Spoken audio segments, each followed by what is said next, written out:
Hey guys, what's up? Welcome back to this week's edition of Advanced Bass Fishing. And man, I really appreciate you guys swinging by the channel and checking it out. Always very grateful for that. Guys, today we're going to be talking about what I consider the four most important variables that you need to understand in order to consistently catch bass and consistently locate bass day in and day out. One of the things about bass fishing you're going to find out, and I've always said, is that it's the most difficult sport on the planet. And the reason I say that is because there's so many variables to it. There's literally an endless set of variables that are both in your control and out of your control that are going to determine the success you have on the water out there. And what I want to do today in the video is I want to cover what I consider four of the most important variables that you really have to incorporate into your fishing every day. It's like every one of these variables I'm going to talk about are super important for them to be on the forefront of your mind, and it determines where you're going to fish and the technique that you use, and sort of gives you a better understanding of the fish. So we're going to break it down into four segments in today's video.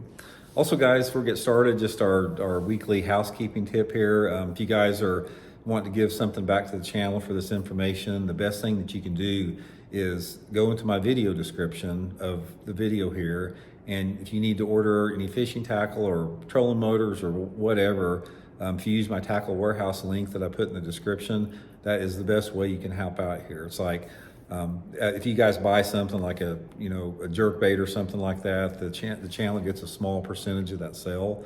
So if you're wanting to help out, that's a great way to do it. And also invite everybody to hit that subscribe button. That'd be much appreciated. Okay, this conversation right here, if I wanted to go into detail on it, it would last a week. I mean, I could sit here and talk for a week on it. And actually, each one of these four topics that we're going to talk about, I could talk for hours on it, but I'm going to try to go through it a little bit faster to sort of give you guys a foundation on it. So the first variable that we're going to talk about is weather. And weather, you're going to find out if you watch most of my other channels out there, my intuitive angling channel and my fishing teacher channel out there. I'm always talking about weather variables in fishing, and you really probably hear me talk a lot about light intensity. Weather has a huge role in determining how you want to fish, where you want to fish, and the techniques that you use. So I sort of want to briefly go through this, but I don't want to like make it super overwhelming, because there's so many different variables in weather that it can truly get overwhelming. I mean, for example, it's like I could tell you, it's like if you go fishing, you say one of you guys call me up and say, "Hey Randy, I'm going to such and such lake tomorrow, and it's supposed to be 75 degrees and clear with a 5-mile-an-hour wind." Okay, that tells me a little bit, but that doesn't tell me much. I mean, also what I need to know, okay, that's the conditions. Like, okay, what time of year it is? What's the water visibility? What's the water tint? What's the predominant species in the lake? What's the level of the light intensity? Is the sun straight overhead? Or is it down is it 9 o'clock position?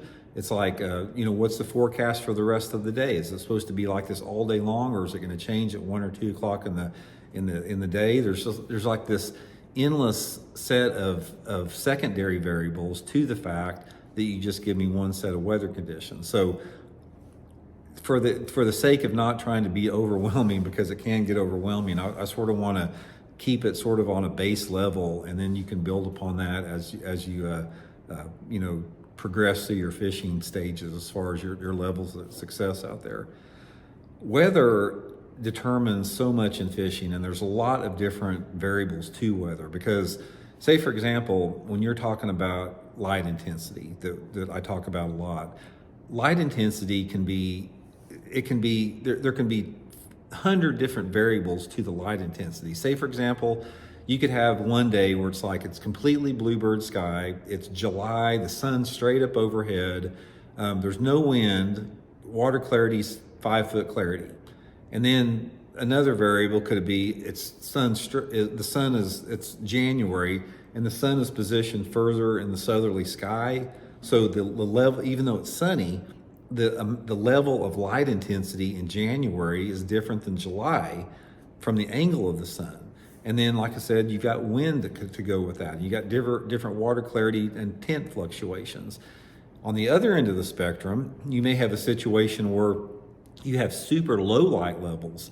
Say it's 7 o'clock in the morning and it's April and it's raining hard and the wind's blowing and the water's dirty. It's a completely different world. It's like literally like being on a different planet. So those are two extremes, and then you have everything in between. You have, for example, it's like you can say, okay, it's cloudy today. Okay, you tell me, Randy, it's cloudy today. What do I need to do? Well, again, I need to know what type of clouds are they. Are they cirrus clouds? Are they cumulus clouds? How thick are the clouds? Are they like socked in, where it's like, the rain type clouds, or is it just those wispy cirrus clouds, something like that? So the type of cloud also affects the light level with that. And on top of that, other things affect the light level. The angle of the bank, some banks have shade coming off them. Some are more exposed to the sun. If you have a wind and current situation, that's also going to affect, how that light penetrates into the water. So there's so many variables that it's going to make your brain explode if you get into all of them. So I don't want to try to overcomplicate it here, but the point is you always have to consider that. When you reach a high level of fishing, like when you reach the elite level of fishing as a non-live scoper, because what I'm talking about today does not apply to live scope. When you reach that level of awareness, that is when you get really good. It's because you can pick up on those subtle things. Because, for example, let's say we're at 10 o'clock in the morning and it's misty rain and you're catching them on a Fire Tiger crankbait. Water visibility is 2 foot deep. 2 foot deep visibility, rainy, catching them on Fire Tiger crankbait. Let's say 2 hours later, that rain stops.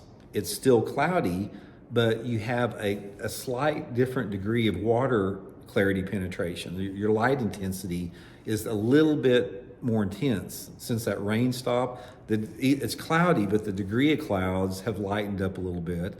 That is sometimes what requires a color change. Instead of like a Fire Tiger, they may want something like a pearl-sided shad pattern or something like that. Those are the little subtle variables that change with weather out there. So here's some basic foundational guidelines to remember out there. When you're talking about how to go about your fishing day with weather, there's a couple different things that you have to consider. First of all, you can't ever talk about light intensity or the sky conditions without mixing in what the water temperature and the water clarity is. Those three things work together all the time. You can't ever talk about one without the other. You can't talk about the water visibility without knowing the skylight conditions and the wind. You can't talk about the wind without knowing the water visibility and everything else. Think in those terms together. Always think in terms of light intensity, wind, and water clarity. Because once you find out those elements, you can catch fish anywhere. I mean, that's the 3 bits of information I need to know. It's like if you tell me, it's like, Randy, I live in such and such, I live in North Carolina, I live in California, I live in Texas, and here's my 3 things. Here's my water clarity, here's my water temperature, here's my sunlight condition. I can pretty much tell you how you need to approach your day of fishing, as far as technique-wise. Here's what you're gonna find. Overall, anytime that you have a low light condition, the fish are going to be a little bit more active, unless you've had a long period of overcast. If you have a period of overcast that lasts maybe one to 3 days, that can activate the fish. But if you have a period of overcast that lasts a week, sometimes that will make them inactive. First couple days, they may be chasing a lure and you can catch them on a spinnerbait or a chatterbait. By the 4th or 5th day of clouds, they've gotten tired of that, they slope down, they're on the bottom, and you may have to go to a jig. So the sunlight condition or the light levels are going to dictate the techniques that you use. In general, though, clouds are going to be more for reactionary baits and sun is going to be more for slow baits, with the only exception being that of smallmouth. Smallmouth bass, if you are on a pure smallmouth fishery, like up north where there's nothing but smallmouth, those smallmouth up there react different than the largemouth or spotted bass, and they will still chase reaction baits in the sun with that. Now, as you lose, different type of, light intensities out there, and you get different type of water clarities, that's going to also dictate, your changes in that. Because if you've got, say, a partly cloudy day, and then you've got varying degrees of water clarity and water temperatures, that's also going to dictate everything out there. So without going into every single specific detail change on weather as far as the technique, here's another thing just in general I'm going to put out there and then I'll explain in a little bit more detail what I'm talking about. In general, the cloudier it is, the windier it is, and the warmer the water is, the more the fish are going to react to horizontal moving baits. Crankbaits, spinner baits, chatterbaits, topwaters, swim baits, all that type of stuff. As you lose that, as you lose your wind and you lose your light intensity and you lose your water clarity, a lot of times if the water gets a little bit dirty or a little bit cleaner, that is when those fish are going to be more either in a suspended mode or based upon the water temperature, or they're going to be, shallower. So that dictates different techniques as well. Those are really the only clues that you need to know. Cloudy, windy, warm, fish fast moving reaction baits, clear, sunny, colder or warm, it doesn't really matter, fish are slower baits. Now, another thing to remember about that foundational approach there is that very seldom during the course of a day does everything stay the same. Normally there's different levels of light intensity. Normally the wind changes. A lot of times the water clarity stays the same unless you got some big rain coming in, something like that. But normally there's some type of change. So for example, let's say we're going fishing and we start out in the morning. We get out there at 6:30 or 7 o'clock in the morning, and we're throwing a shad pattern crankbait down a rocky riprap, and it's got some shade coming off it because it's early in the morning, and we're catching a few fish. 10 o'clock in the morning, the shade, we lose our shade. We don't have any shade on the riprap anymore. The crankbait bite dies off. That's when you have to make an adjustment, because the sunlight condition have done one of two things. It's either made those fish less aggressive and they're in the same place, or it's either moved those fish, one of the two. Generally what happens with that is you'd have to make some type of a technique adjustment with the weather change. And a lot of times that technique adjustment as it gets up in the daytime is going to a little bit slower bait, something like a jig or a worm, and you'll keep catching fish out there. Now, another thing that you're going to find out about that is when you are out fishing and it's 10 o'clock in the morning and you look out there down the bank that you're fishing, the light will look a certain way. And the light doesn't look very good, in my opinion, from about 10 o'clock until 1 o'clock. There's something about it. It's a weird intensity. But what happens in the afternoon, about 2 or 3 o'clock in the afternoon, you start, the sun angle shifts and everything begins to look more fishy. It's a little bit lower light. The light's not quite that same bright intensity. And the same fish that you've been catching on a worm since you got off the crankbait first thing in the morning may come back and hit that crankbait again, since that light intensity is changing a little bit. So always think in terms of the visibility affecting the mood and the personality of the fish with it. That is a big part of it. You have got to identify if the fish wants to chase or if it wants to sulk down on the bottom based upon the weather conditions. Now, I know that is just skirting the surface on this whole topic out there. But like I said, every single situation is different, because every lake is different. Because if you gave me a set of conditions in Florida, say you fish Lake Toho in Florida, it's not going to be anything like here in Table Rock, Missouri, Table Rock Lake, where I live out there. You can have the same set of weather conditions, but the fact that you have a different type of structure in the lake, the geographical lake location of the lake is different. The fact that you got a Florida strain largemouth versus a northern strain largemouth where I have is a little bit different, but still the same thing even holds true in Florida or in my part of the country. Low light levels and warmer water equal horizontal baits, more reaction strike baits. That's just sort of the fundamental reality with it. And everything else, the only way that you can really adapt to that is through experimentation.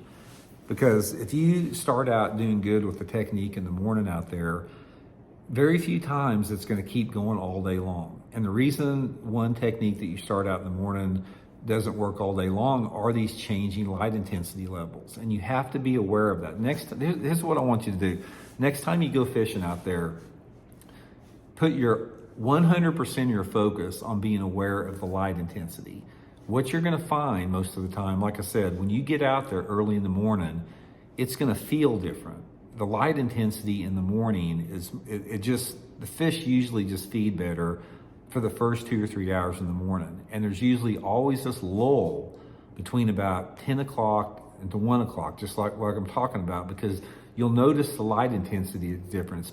It's intenser, and it's like you can't see in the water as much, and it's hard to explain until you actually get out there and see it. And then also when you're out there at 2:30 in the afternoon or 3 o'clock, also pay close attention to that light intensity, because it changes and everything starts to get fishy a little bit. And what you have to do is you have to constantly adjust with the different weather conditions. It doesn't matter if it's wind, light intensity, or water clarity change. If you are not catching fish every 20 or 30 minutes, most of the time you need to have a technique change. And that technique change can be a form of a different lure, different speed of retrieve. It can be different color. It can be an area change, but you normally have to do something different if you're in an area that you're catching fish, that is. So a lot of it is just, experimentation. There's nothing that says this is going to work under this situation every single time.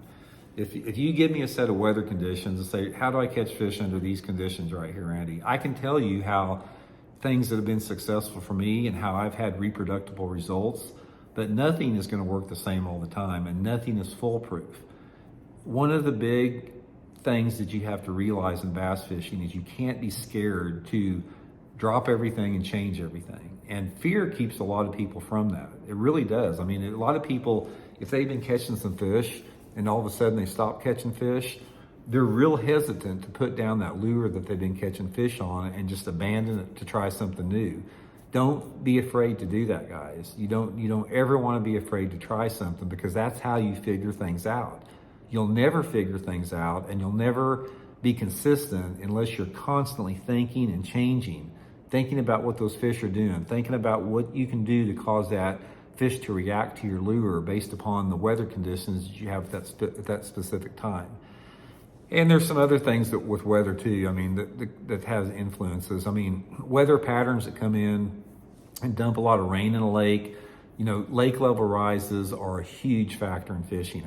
Every lake's different. Some lakes like Bull Shoals Lake here in Arkansas, Missouri, where I live, we'll have a 30 or 40 foot water fluctuation, during the course of 2 to 3 weeks sometimes.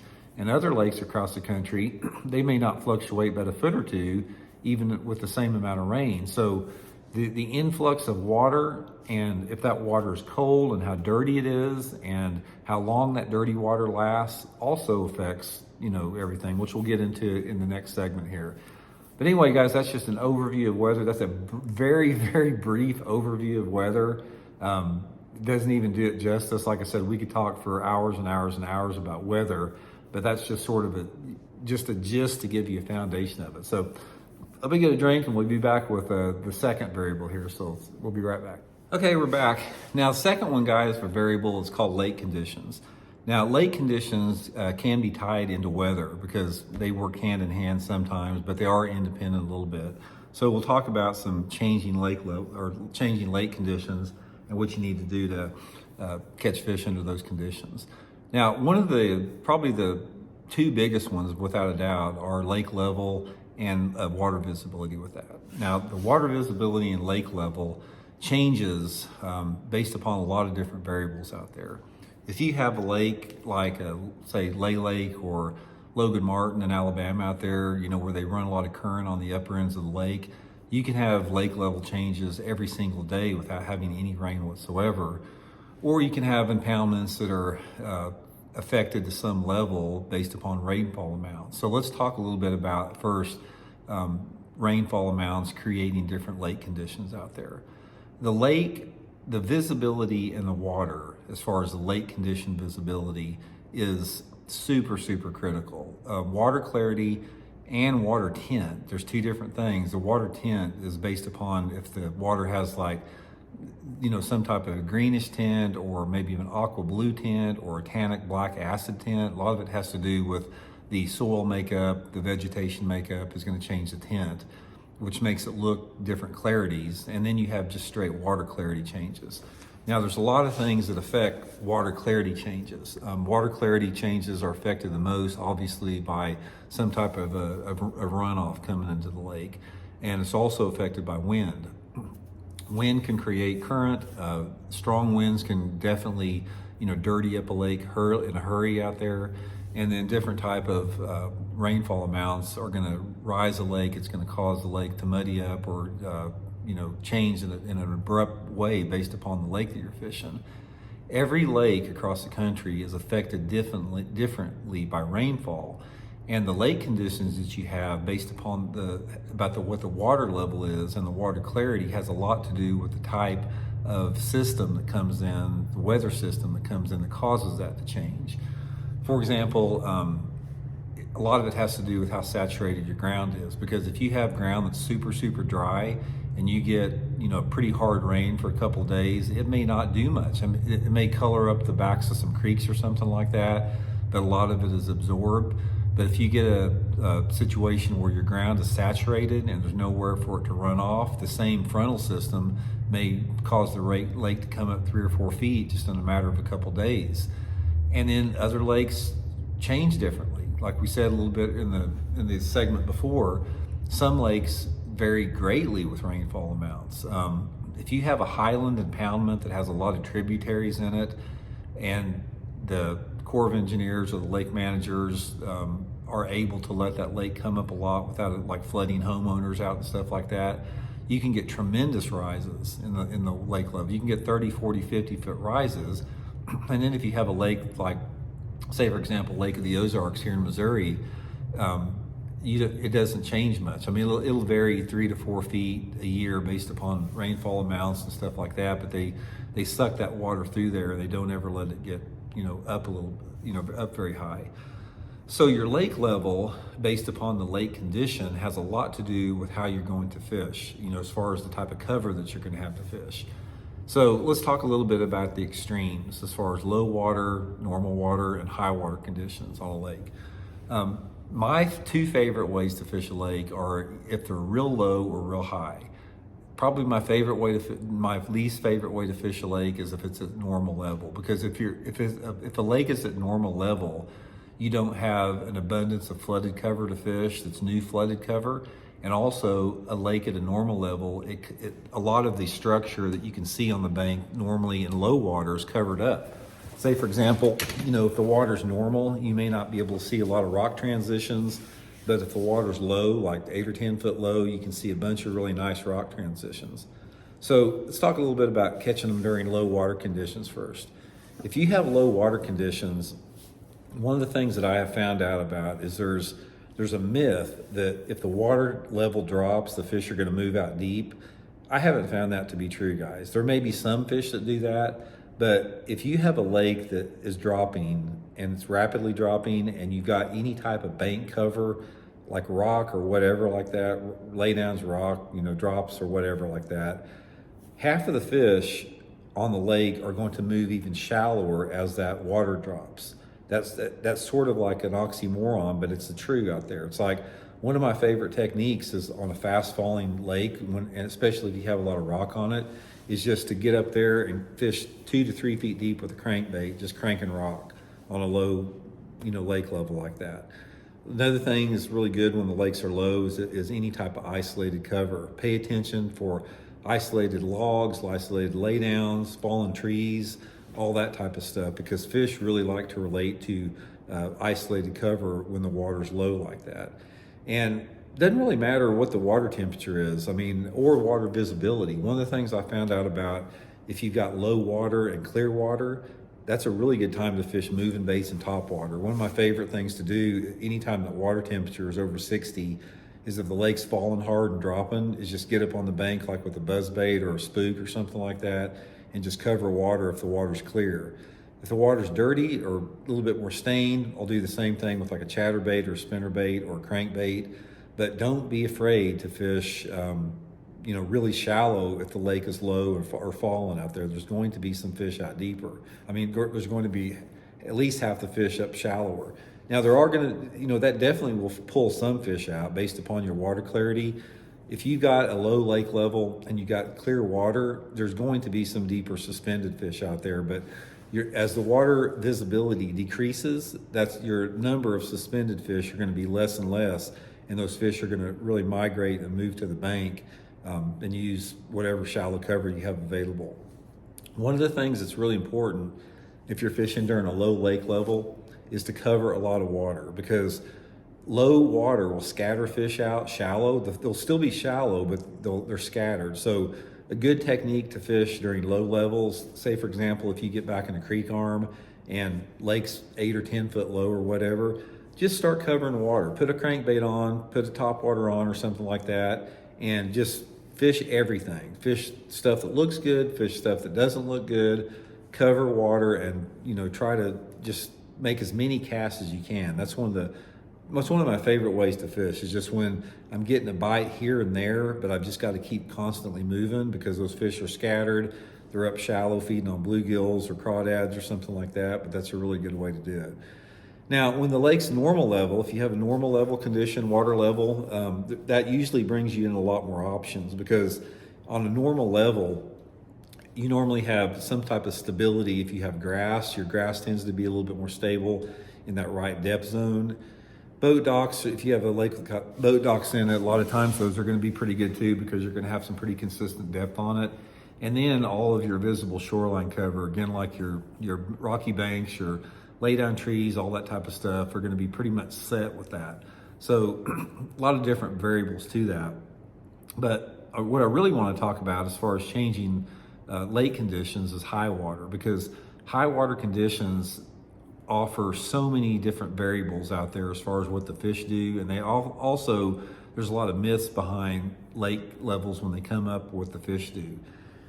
Here's what I have found out overfishing so many years in flooded conditions, because the lakes here in Missouri do get high. So I've spent a lot of time fishing in high water conditions.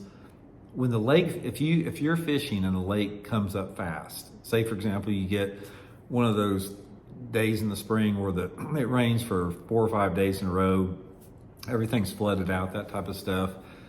The fish, or at least the better fish, the good fish, the bigger fish, they will not move up shallow right off the bat. It usually takes them a while to get up there. So let's say you're fishing, fishing Table Rock Lake here in Missouri, and the lake comes up 10 foot in a week. And now all of a sudden we've got flooded willow trees everywhere and 7 or 8 foot of water, and flooded sycamore trees everywhere. There's cover out there. You might be able to go up there and flip and throw a spinnerbait and catch a few fish, little ones, but most of those big ones will not be up there yet. If you have a fast rise, doesn't really matter what the water clarity is, those fish will tend to set right where the old shoreline level was. So in other words, let's say the lake comes up 10 feet and you go back into a cove and it's completely flooded out everywhere with willow trees and bushes. More than not, the better fish are going to be out there in 10 foot of water where the bank was before the water came up.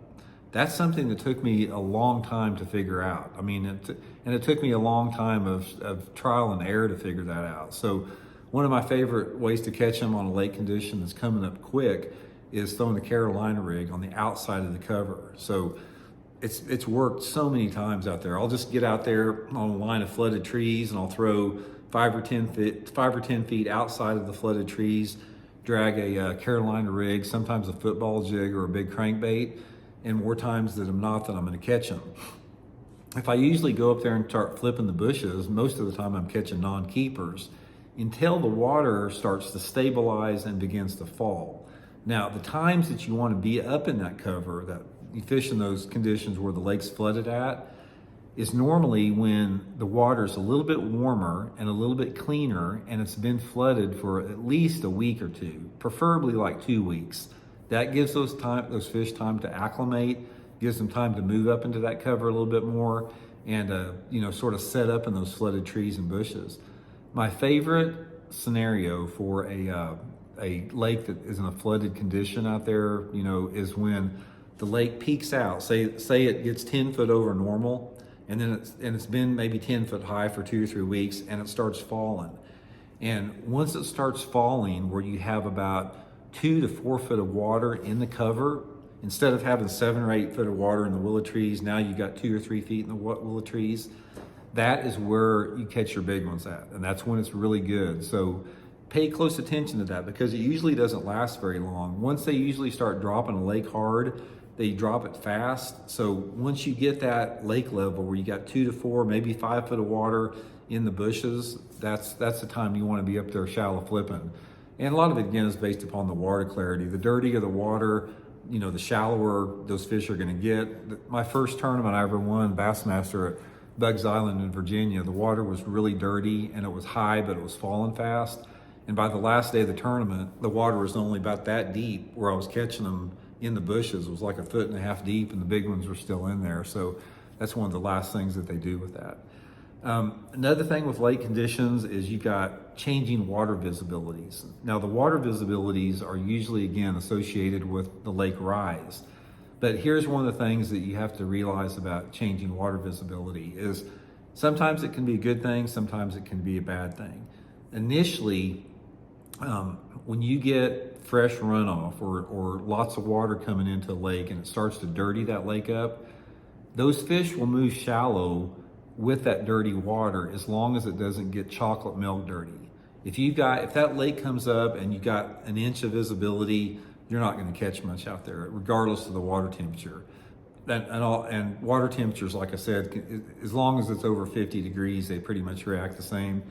But if you've got the lake coming up, and say, for example, before that came up, you had 3 or 4 foot of visibility, and then all of a sudden you've only got a foot of visibility, that is when you're going to whack them. It's like if you've got rising water that starts to dirty up, but it doesn't get muddy dirty, it just gets dirty, that's going to push those fish up shallow, even if there's no flooded cover with that. That's when those fish will move up quicker than anything, is when the lake dirties up, but it doesn't rise very fast.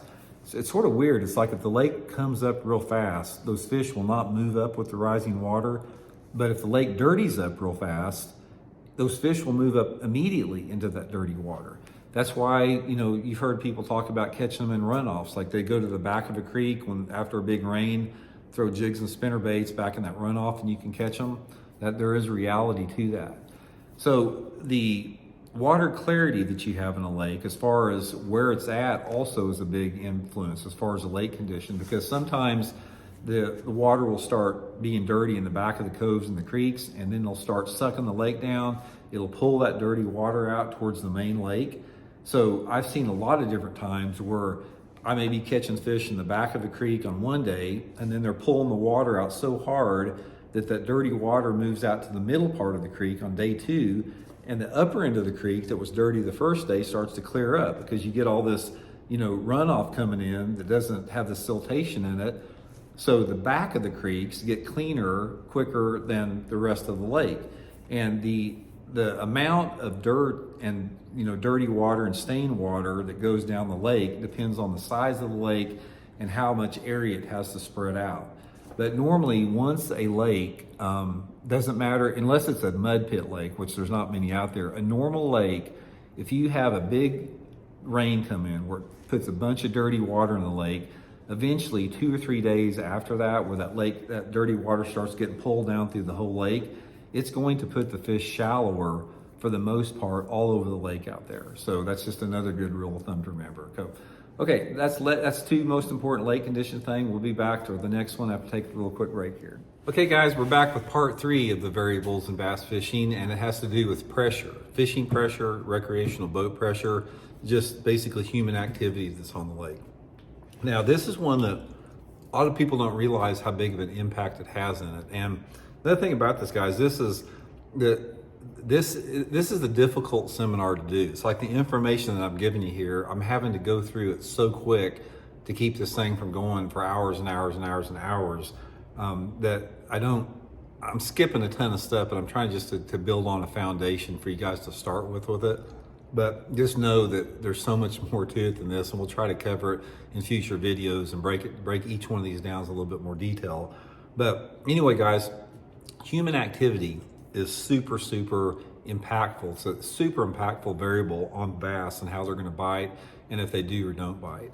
Now, it comes in a lot of different forms out there. It comes in recreational boat traffic pressure, it comes in fishing pressure, it comes in jet skis, anything that causes noise. And one of the things that you have to be aware of in bass fishing is that anything that is on the water that is not really natural to that environment, it could be, like, again, outboard motor noise, it could be a trolling motor noise, it could be the ping off of some electronics, it could be some dude up working on his boat dock and pounding nails into a board or something on his boat dock.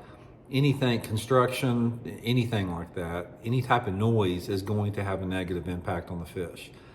The fish are super aware. A lot of people don't give them the credit they deserve for being aware, because you got to figure this about a bass. It's like they can find and they can catch an inch-long minnow in 30 foot of water at midnight.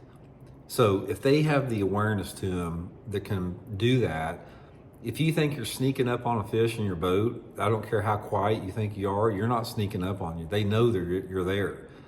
It's like if you're 100 yards away from a boat dock and you got your trolling motor on heading towards that boat dock and you got your depth finders on, I can guarantee you guys the fish under that dock can hear you coming from 100 yards away. So don't ever think that you're going to sneak up on a fish. So point is how do you deal with this, and what impact does this have on the fishing? First of all, even though you're not going to be able to sneak up on them, it's good to be as quiet as you can, because the quieter that you are, the less shock it's going to be to a fish. Because another thing that works into your advantage on this is the fact that ever since bass are born, like as soon as they're hatched out and they're that long, they hear those noises every single day, and it's part of their environment. It's like when they ever since the time they're born, they've heard trolling motors, they've heard depth finder pings, they've heard big motors. It's part of their environment. And in doing so, what happens is the noise and the fishing pressure on a lake, it acts exactly the same way as like if a bad cold front went through. It's like, we talked about this before, we didn't go through it too much detail in the weather pattern part of it. But any time that a bad cold front comes through, or say, for example, it's cloudy and windy and warm prior to cold front, and then, front comes through, gets bluebird sky, the wind starts blowing 30 miles an hour, and fishing gets tougher. That's just a reality of fishing. It's the same thing that happens to the fish when the decibel levels increase. So that's why fishing is always better on a lake during the week. You hear people talking about it all the time. It's like, when the weekend gets here, the fishing gets tough because the decibel levels are increased on the lake, and the fish have evolved to react to those increased noise levels the same way they have reacted to shutting down after a cold front comes through. So that's sort of a reality of a situation. And so what do you have to do? How can you deal with it? First of all, if you're in an area where it's just you and there's not much fishing pressure around there, it's not going to be quite as bad, but you always want to try to be as stealthy as you possibly can. Avoid turning your trolling motor on and off. It's like a trolling motor does more negative, it affects the bass more negatively if you're on and off that trolling motor, than if you just put it on a slow speed and just keep your trolling motor going and don't take your foot off that pedal. I've talked to divers before that have tested this, and they say that if somebody's on a trolling motor and it's just going for a long time, the bass don't react to it negatively as much as if somebody's on it, off it, on it, off it all the time. Same with your electronics. Unless you absolutely need to have them on, turn them off, because those pings are loud in the water. They make a lot of noise. So if you're fishing shallow water cover and you're throwing at stumps and laydowns, turn your depth finder off. Try to be as stealthy as you can. When you come up on a piece of cover, say for example, you see a dock in front of you, or you see a laydown tree where there's probably a bass in there, try to coast into it. Just like try to get your trolling motor going in the angle, and then take your foot off the trolling motor and let the momentum of the boat or the current or the wind glide you into position to make that cast by that laydown tree. Your odds of catching one are a lot greater by doing that. Big part of that with that. Now, the next thing with that is the techniques to use.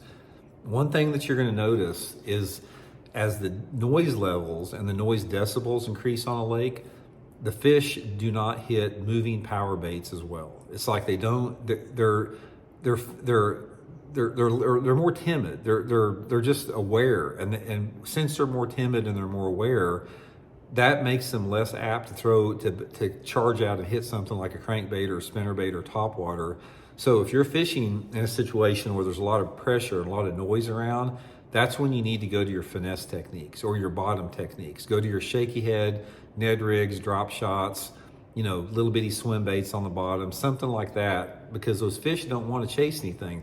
If you got a noisy lake, those fish are not going to want to come up off the bottom and hit something very often. Not to say they won't, but your odds are much better if you can just sort of weenie worm around and finesse around on those high pressure situations with that. And there's always degrees of it. I mean, if you fish a lake like Lake of the Ozarks here, where there's got 6 billion 40 foot long boats on the weekend, turning the place into a washing machine, that's one end of the spectrum. But you may have a nice little quiet body of water somewhere on the same weekend, and you just have to practice stealth techniques with yourself. Another good thing with that, guys, is try not to be too obvious out there. Don't wear bright colored clothes out there. Try to wear something that blends with the sky or the background.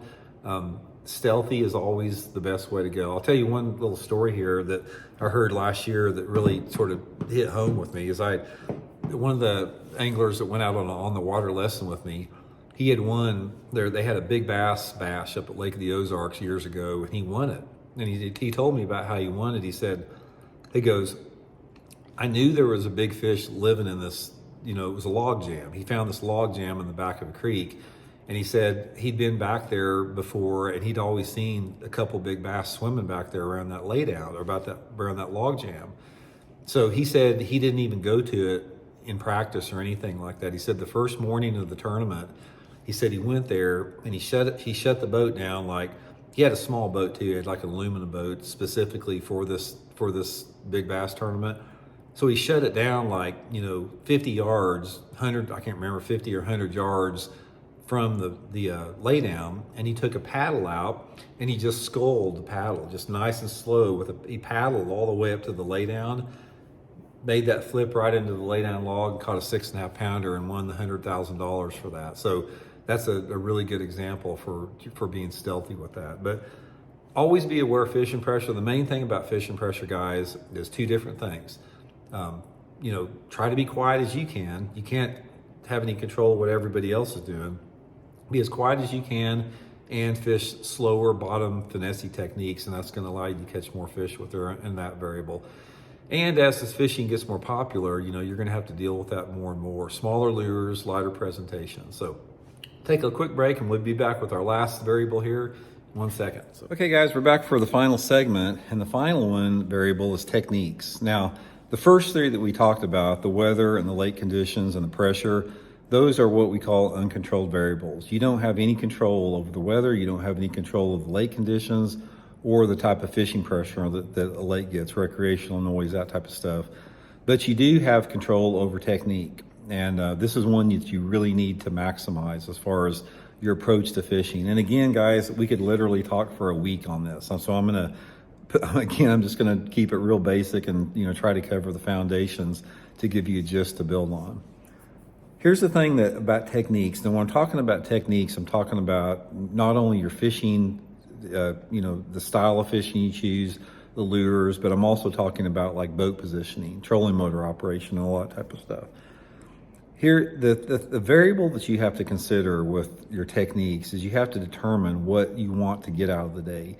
Is it that you want to catch the most fish, or do you want to catch the biggest fish? That's going to determine the techniques that you use, because most of the time, those lures do not cross over to each other. It's like if you're focused on quality, or if you're a tournament angler or something like that, you're going to be wanting to focus on quality over quantity. But if you're a weekend guy that just wants to go out there and have a good time, you may want to get as many bites as you possibly can. So that's going to determine that.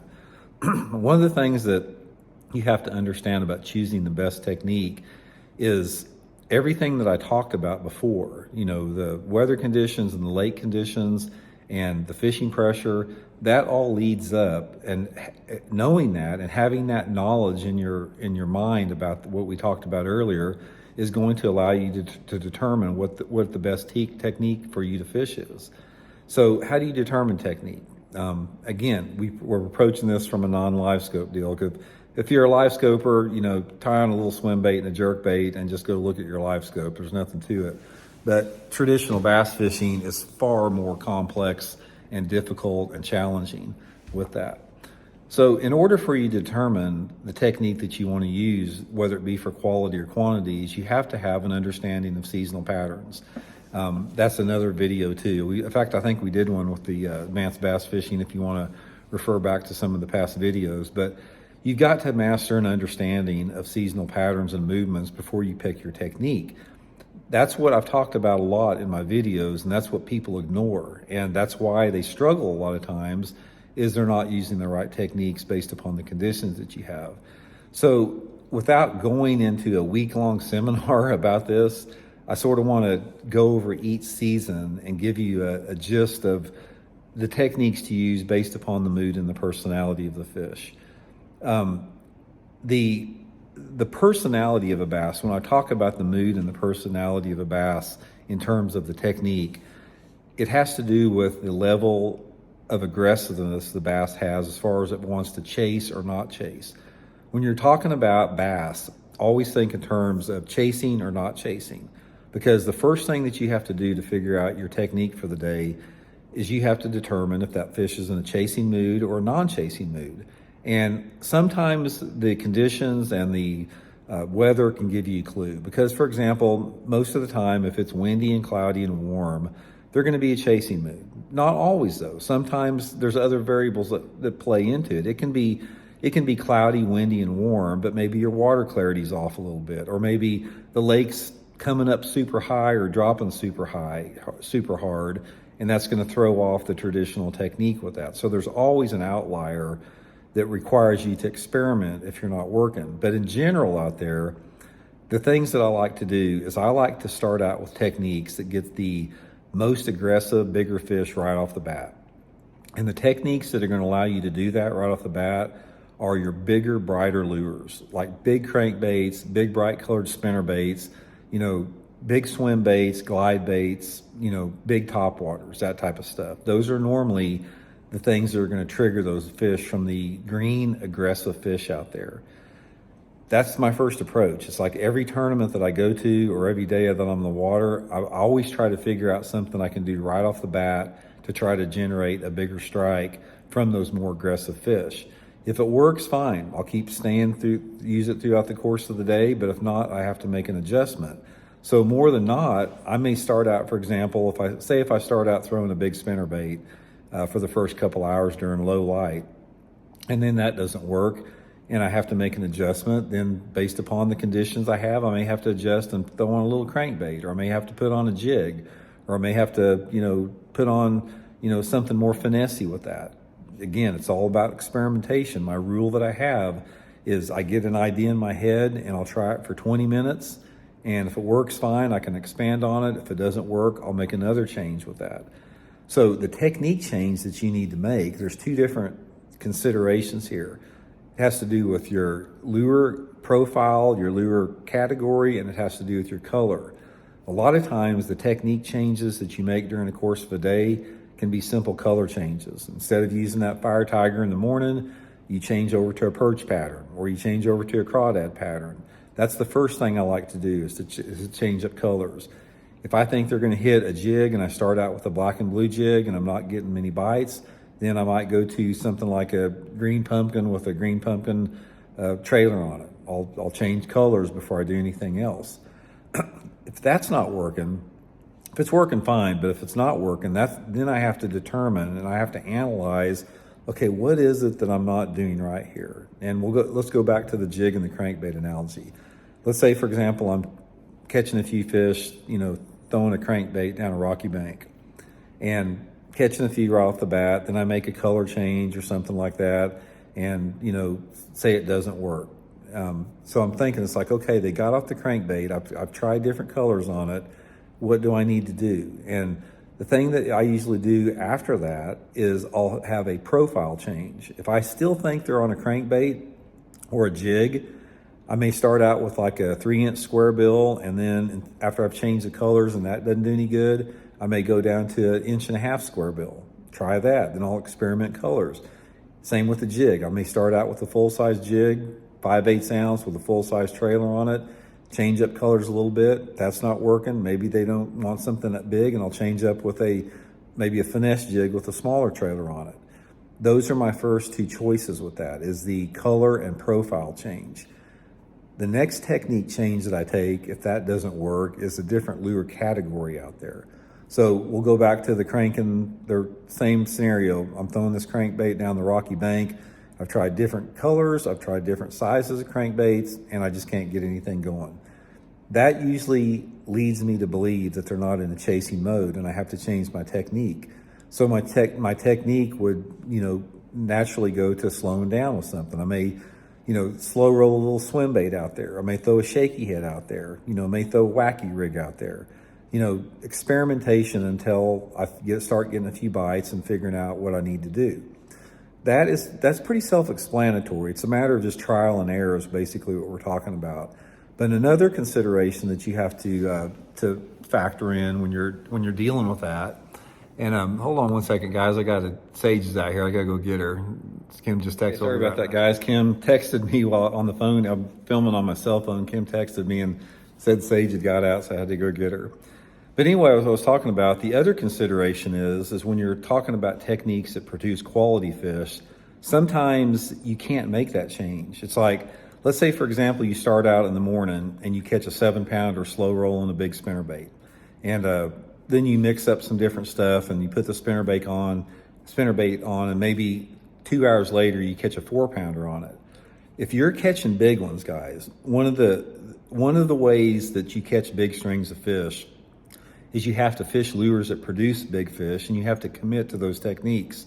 So one of my favorite ways to fish, and this is one, if I could give you guys one piece of technique advice as far as catching good fish and catching big bags of fish, is if you dial in on a lure, like a big spinnerbait or a jig or a glide bait or something like that, and you're catching big ones or you're catching a big fish out there, some of the best approaches for techniques is just to put everything away that you have in your boat except the one lure that you're catching big ones on, and do not take it out of your hand. Because every second that you take that lure out of your hand, that reduces your chance of catching a big bag of fish. Let me give you a prime example of what I was talking about here. I was fishing a Bassmaster tournament, Bassmaster Top 150 down at Lake Gunnersville years ago. And I had this one area over there where I was fishing. It was a grass bed, and it was probably, I think this was a May tournament or something like that.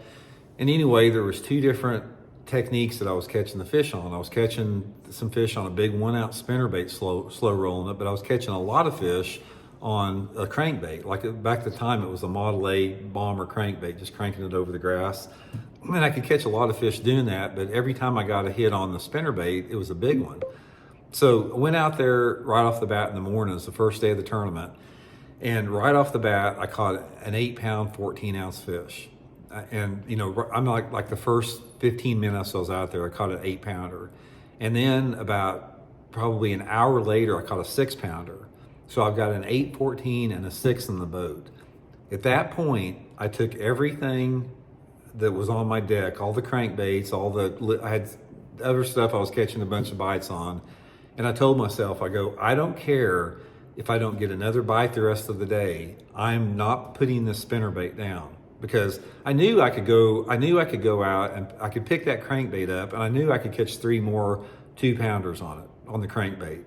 But I resisted that, and I put that away, and I started throwing that spinnerbait all day long, and wound up catching a 25-pound bag and leading the tournament after the first day, all on the spinnerbait out there. I didn't get many bites. I think I only got like 5 bites all day long, but they were big ones.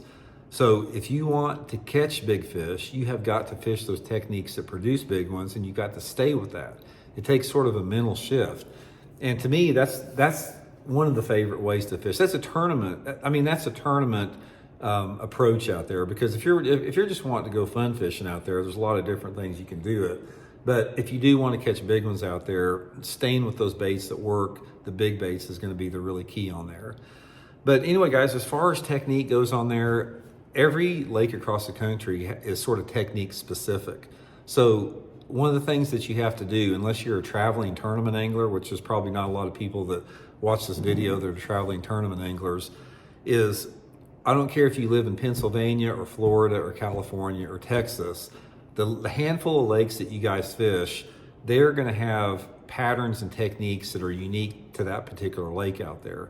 So one of the things that's really good to do is try to be very aware of the local techniques that produce out there, because there's just a reality to that situation. Because like here in Table Rock Lake, where I fish a lot out there, you know, our primary techniques here are, you know, jerk baits, swim baits, you know, crankbaits sometimes of the year. There's you know, and there's some key little colors, like there's, you know, different colors that are worked that are technique specific to that lake. And every lake has that going on with it. You know, I've seen it's like Rayburn red crankbait, or red crankbait over the grass beds at Lake Sam Rayburn, or a June bug worm down in Florida at Lake Toho. Every part of or a flat side crankbait on some of the Tennessee lakes. Every geographical region has a technique specific thing in there. But the main thing you have to do is you have to make a decision what you want to get out of your day, as far as if it's quality or quantity with that. So anyway, guys, without going into a freaking week-long seminar, I hope I hit some high spots in this seminar with you guys. I know we skipped over a bunch of stuff with that. What I'm going to really try to do over the future of the channel here is I'm going to try to delve into each one of those aspects in extreme detail. Like, for example, I may do a seminar or one of the advanced bass fishing seminars on nothing but wind, and then maybe do one on nothing but dirty water, nothing but clear water, to sort of give it the time that it really deserves with that. But if I could leave you with one thing as far as the variables in fishing goes, guys, is stay open-minded and experiment, because everything that you read on YouTube or listen to on YouTube, the videos you watch from me or videos you watch from other guys out there, I'm simply sharing with you guys some stuff that has worked for me. I don't know everything. Nobody does. No, Kevin Van Dam doesn't know everything. Everybody can be, any angler out there can be any other angler on any given day if they use their creativity and ingenuity. It's like, you guys out there, if you just started bass fishing, you could be paired up with Jacob Wheeler or Kevin Van Dam or Roland Martin or whoever at the top of his game, and you could beat him on any given day if you make the right decision at the right time with your technique and your approach out there. So that should be very comforting and gratifying to you, to know that your ingenuity and your creativity can outweigh a lot of times experience with that. So don't be afraid to change up. Don't be afraid to change new things. Don't be afraid to experiment. And that's going to add up to success over the long term for you. So anyway, guys, thanks for tuning in, and we'll see you guys next week.